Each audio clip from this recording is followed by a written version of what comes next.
Hi అండి. ఈరోజు ఈ వీడియోలో మీరైతే థంబ్‌నెయిల్ చూసే ఉంటారు కదా! ఇగోండి బ్లౌజ్ వేసుకున్నప్పుడు 2 షోల్డర్ దగ్గరనమాట 2 ఇంచీలు ముందుకి, 2 ఇంచీలు వెనక్కి కొంచెము లాగి పట్టినట్టుగా ఇగోండి చూపిస్తున్నాను కదా! ఇక్కడి నుంచి ఇక్కడి వరకు లాగి పట్టినట్టుగా ఉంటుందని చాలామంది అంటూ ఉంటారండి. అయితే అలాగ ఎందుకొస్తది? అలా రాకుండా ఉండాలంటే మనం బ్లౌజ్ హ్యాండ్స్ అనేవి ఎలా కట్ చేసుకోవాలనేది ఈ వీడియోలో చూపిస్తానండి. ఇగోండి నీట్‌గా ఇలాగొచ్చేసింది. నాకైతే మంచిగానే వచ్చిందండి ఈ బ్లౌజు. అయితే ఇలాగా మనము కుట్టేటప్పుడు షేప్ అనేది ఈ విధంగా వస్తేనే ఫిట్టింగ్ అనేది కరెక్ట్‌గా వస్తదండి. హ్యాండ్ దగ్గర కొంచెం ముడత కూడా రాకుండా ఇట్లా లాగినట్టు కూడా ఉండకుండా వస్తది. ఇగోండి చూసారా? రెండో హ్యాండ్ గూడా ఎలాగొచ్చేసిందో. ఈ విధంగా రావాలంటే హ్యాండ్ లో కటింగ్ తీసుకునేటప్పుడు గూడా కొన్ని టిప్స్ అంటూ పాటించాలండి.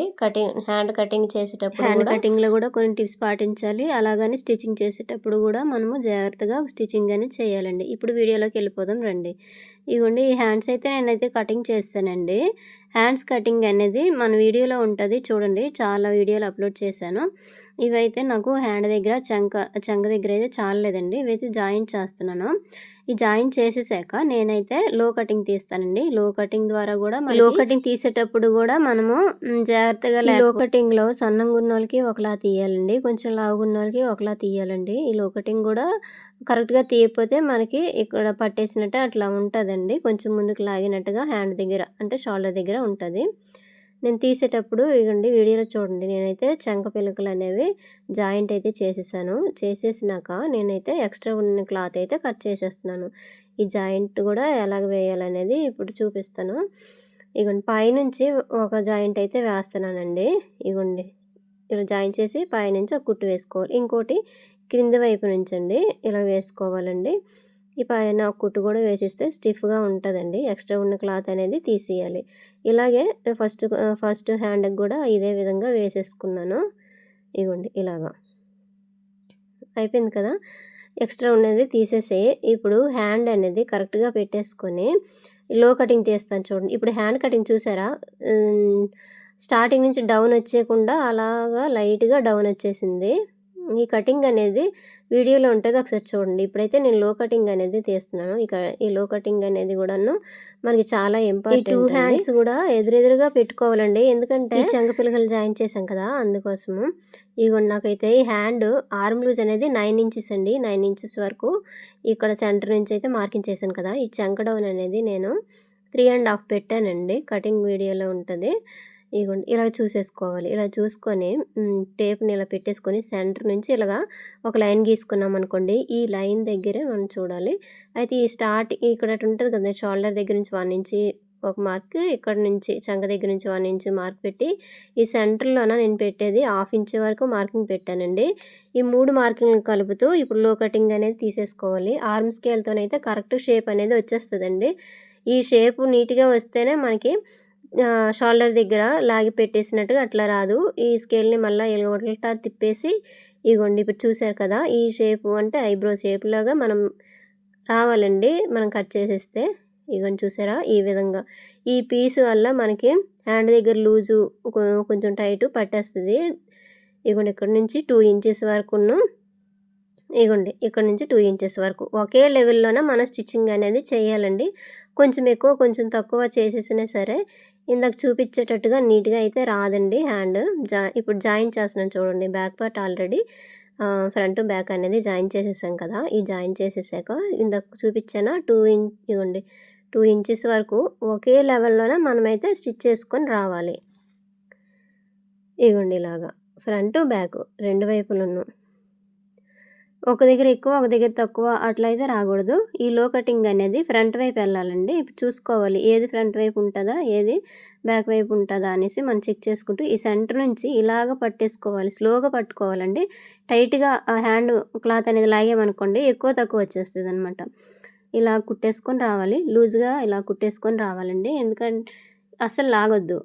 ఇది హ్యాండ్ క్లాతు లాక్కూడదు. ఫ్రంట్ పార్ట్ అంటే మనం కుట్టే క్లాత్ కూడా లాక్కూడదనమాట. ఇలా లాక్కుండా ఒకే లెవెల్‌లోన ఇలా కుట్టేసుకొనైతే వచ్చేయాలండి. ఈ సెంటర్‌లోన డాట్ పెట్టామా, ఆ డాట్ అనేది షోల్డర్ దగ్గరికి కరెక్ట్‌గా వచ్చేటట్టుగా మనము చూసేసుకోవాలి కుట్టేటప్పుడు. ఇగోండి ఇలాగ ఈ చివరి వరకు వచ్చేయాలి. బ్యాక్ సైడ్ వరకు ఇలాగే వచ్చేయాలి. అయిపోయిందా? చూడండి నేను జాయిన్ చేసేసాను. హ్యాండ్ అనేది ఎలాగొచ్చిందో. షేప్ అనేది ఇలాగొస్తేనే మనకి ముందుకు లాగి పెట్టినట్టుగా కొంచెం ఒగ్గుల్లాగా రాకుండా నీట్‌గా ఉంటదండి హ్యాండ్ అనేది. ఇగోండి ఇలాగ రావాలనమాట. చూసారు కదా! ఫ్రంటు, బ్యాకు ఈ విధంగా రావాలండి. ఇలాగొస్తేనే మనకి ఈ హ్యాండ్ అనేది ఫిట్టింగ్ అనేది కరెక్ట్‌గా ఉండేటట్టుగా మనకి అర్థమైపోద్ది. కుట్టేటప్పుడే తెలిసిపోద్దండి. షేప్ అనేది ఇలాగ రాలేదనుకోండి, మరలా మనం ఇప్పేసి మళ్ళీ కరెక్ట్‌గా జాయిన్ చేసుకోవాలి. అయితే ఇప్పుడు డబుల్ స్టిచ్ అనేది వేస్తున్నాను. ఇగోండి ఇలాగా.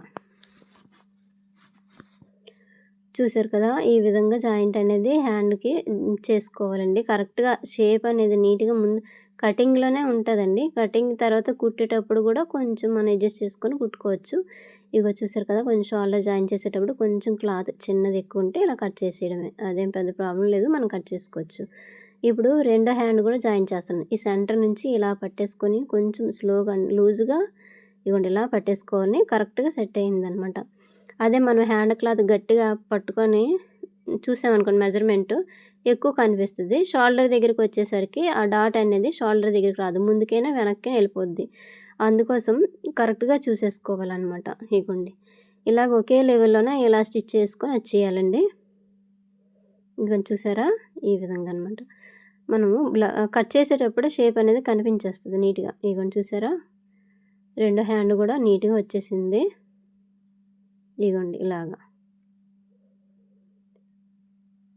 ఈ విధంగా జాయిన్ చేసుకుంటేనే మాత్రం మనకి కరెక్ట్‌గా షేప్ అనేది వస్తది. హ్యాండ్ అనేది షోల్డర్ దగ్గర లేదంటే ముందుకి ఇలా లాగినట్టుగా లేదంటే ఒగ్గుల్లాగా వచ్చేటట్టుగా లేదంటే ఇలా క్రాస్ మార్కింగ్ లాగా ఇట్లా వచ్చేస్తాయండి హ్యాండ్ దగ్గర. షోల్డర్ దగ్గర నుంచి 2 ఇంచెస్ ముందుకి 2 ఇంచెస్ వెనక్కి అట్లా వచ్చేస్తే ఇగోండి అయిపోయింది. ఇప్పుడైతే ఈ హ్యాండ్ అనేది చివరన ఫోల్డింగ్ చేస్తున్నాను. ఎందుకంటే ఇది హెమ్మింగ్ చేయడానికండి. 1 ఇంచ్ క్లాత్ అయితే ఉంచాను. ఇది చిన్న క్లాత్ అవ్వడం వల్ల. తర్వాత ఇలా ఫోల్డింగ్ చేసేసి సైడ్ జాయింట్ వేసుకోవడమే అనమాట. ఇగోండి అయిపోయింది. కొంచెం ఫోల్డింగ్ చేసేసి హ్యాండ్ లూజు, ఆర్మ్ లూజు ఇగోండి ఈ రెడ్ బ్లౌజ్ కూడా నేనే కుట్టిందే. దాని బ్లౌజ్ ప్రకారమే నేను ఇప్పుడు మార్కింగ్ చేస్తున్నాను. ఇలాగొచ్చేసి ఈ చివరి వరకు ఇలాగేసుకొని వచ్చేయాలండి. ఇగోండి ఇక్కడ రఫ్ చేసుకోవాలి. ఇదే విధంగా ఒక 3 కుట్లు వేసుకుంటే సరిపోతది. ఇలా వేస్తేనే కరెక్ట్‌గా వచ్చేస్తదండి. ఈ హ్యాండ్ ఎక్కడైనా సరే మనము చిన్నది లూజ్ చేసినా సరే హ్యాండ్ దగ్గర లూజ్‌గా కనిపిస్తది. ఇంకొంచెం చూసారా? కరెక్ట్ మెజర్‌మెంట్ తీసేసుకొని ఇలా కట్ చేసుకొని కుట్టామనుకోండి ఫిట్టింగ్ అనేది నీట్‌గా వచ్చేస్తది. చూసారా? ఇక్కడ లైన్‌గా వచ్చేసాయి ఈ సైడ్ జాయింట్ అనేది. ఇదే విధంగా రెండో సైడ్ కూడా మార్కింగ్ చేసేసుకొని ఇలా కుట్టేసుకోవాలండి. ఆర్మ్ లూజు హ్యాండ్ లూజ్ తీసుకున్నాము, ఆర్మ్ లూజ్ తీసుకున్నాము. ఇక్కడ షేప్ దగ్గర ఈ విధంగా 3 మార్కులను కలుపుతూ చివరి వరకు వచ్చేయాలండి. 3 కుట్లు ఎక్స్ట్రా వేసుకోవాలి. ఈ విధంగా జాయిన్ చేసుకోవాలి. ఇంతేనండి వీడియో. Thank you.